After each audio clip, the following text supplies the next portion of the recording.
టర్మరిక్లో inter క్రాప్గా maze చేస్తారు plus దాంతోపాటు ఇంకా ఇంకో సపరేట్ క్రాప్ ఉంది సార్. మెయిన్ క్రాప్ 15 వస్తుంది సార్. ఏది మేజ్ సెపరేట్. మీరు గవర్నమెంట్ ప్రమోట్ చేస్తున్నందుకు చెప్తుండ్రా నిజంగా palm oil better? Palm oil better sir. బెటరే అంటే ఇప్పుడు ఏంటంటే సార్ మనకి పంటలు వేసుకుంటే ఎకరానికి అన్ని పోను 60-70 వేలు మిగులుతాయి సార్. 2 పంటలకు కలిపి అన్ని పోను 2 పంటలకు 60-70. నేను ఒక్కగా అనుకుంటామనుకుంటా. 2 పంటలకు ఎకరానికి 60-70 మిగులుతాయి. పామ్ ఆయిల్కి ఎంత మిగులుతుంది? పర్ మంత్ 50,000 వరకు వస్తుంది సార్. కాదు కాదు, ఎకరానికి సంవత్సరానికి చెప్పండి. 80,000 నుంచి 1,00,000 మిగులుతాయి. బయటనే రావాలి. మనం లేనప్పుడు కూడా మనకి ఎంత స్టాక్ ఉందనేది పైసలు అర్థం కావాలి. మిగిలేదు 72,000 ఏది ఎకరానికి సంవత్సరానికి సార్. మంత్లీ చెకింగ్ చేస్తూ ఉంటారు. ఏదైనా ఒకటే పారామీటర్ చెప్పండి. వారికి ఖర్చు పోను 70,000 మిగులుతుంది అని మీరు అంటున్నారు సంవత్సరానికి 2 పంటలు. సార్ ఇప్పుడు మా ఏరియాలో మెట్ట పంటలు ఎక్కువ ఉంటాయి కదా సార్. సోయాబీన్, పసుపు, మొక్కజొన్న ఎక్కువ ఉంటుంది. ప్యాడీ 30% ఉంటుంది, 70% మొక్కజొన్నకి చెప్పండి. ఇప్పుడు మాకు మొక్కజొన్నకు తర్వాత జొన్న వేస్తాం సార్. మనం హైబ్రిడ్ 2 పంటలు ఖర్చులు అన్ని పోగా సంవత్సరానికి 50,000 నుంచి 60,000 నికర ఆదాయం ఉంటుంది ఎకరం మీద. 60 సంవత్సరానికి 60,000 ఉంటుంది ఈ పంటలు వేస్తే. పామ్ ఆయిల్ వేస్తే సంవత్సరానికి ఎంత ఉంటుంది? సంవత్సరానికి ఖర్చు పోను నికర ఆదాయం. ఇప్పుడు తినడం వేసి సార్ ఫస్ట్ తెలుసు. నికర ఆదాయం కనీసం 2 నుంచి 3 లక్షల వరకు.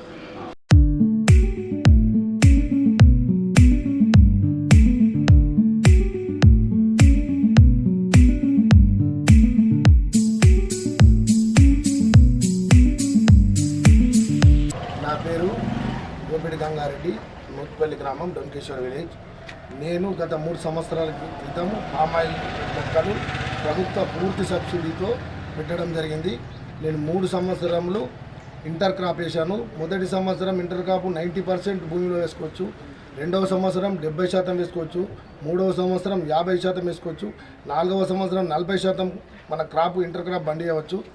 మనం గతంలో పసుపు, మొక్కజొన్న లేబర్ ప్రాబ్లం బాగా ఉండే, చేయడం చాలా ఇబ్బంది అనిపించింది. గత 3 సంవత్సరాల క్రితం ఒకసారి మేము అశ్వరావుపేట, సత్తుపల్లి అక్కడి రైతులని స్వయంగా మేమే సొంత డబ్బులతో ఖర్చు పెట్టుకొని పోయి 10 మంది రైతులను చూసి వచ్చినాం. మళ్ళీ మొన్న ఇందులో ఇంటర్ క్రాపు కోకో చెట్లు వేయడానికి మొన్న జనవరిలో కూడా 10 మంది వెళ్ళి చూడడం జరిగింది. దాని మొత్తం వాళ్ళు రైతులనే స్వయంగా అడిగినాం. మేము ఆఫీసర్ని అడగలే.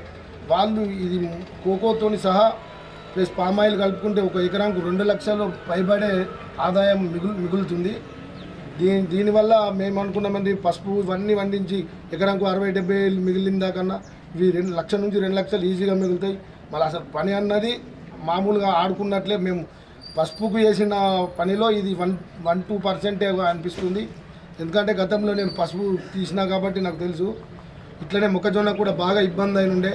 ఇవన్నిటిని దృష్టిలో పెట్టుకునే మేము అక్కడికి వెళ్ళి చూసి ఇవన్నీ ఇది లాభం. మనము పంట వండిస్తున్నామంటే డబ్బు కోసమే తప్ప ఇంత వండిస్తున్నాం అంత వండిస్తున్నాం కాదు. డబ్బు మనకు ఎంత మిగులుతుందో అనేది చూడాలన్న ఉద్దేశంతోనే ఇదే లాభం అని దీనివైపు వెళ్ళడం జరిగింది.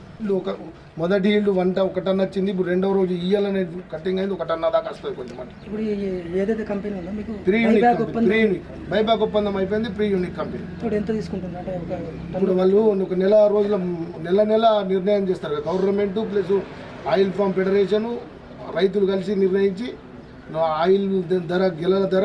మీరు తోటి రైతులకు ఏం చెప్పాలనుకుంటున్నారు? అంటే మీరు సాటిస్ఫై? నేనైతే సాటిస్ఫై అయ్యాను. నా తోటలందరికీ చాలా మందికి చెప్తా ఉన్నాను. ఇంకా ఎంకరేజ్ చేస్తున్నాం. కానీ కొందరిగా ఈ పసుపు రేట్లు పెరుగుట్లా కొంచెం బ్రేక్ అయ్యారు. లేకుంటే 100% మా ఊర్లో ఇంకొక 200-300 ఎకరాలు అయ్యేది. Thank you.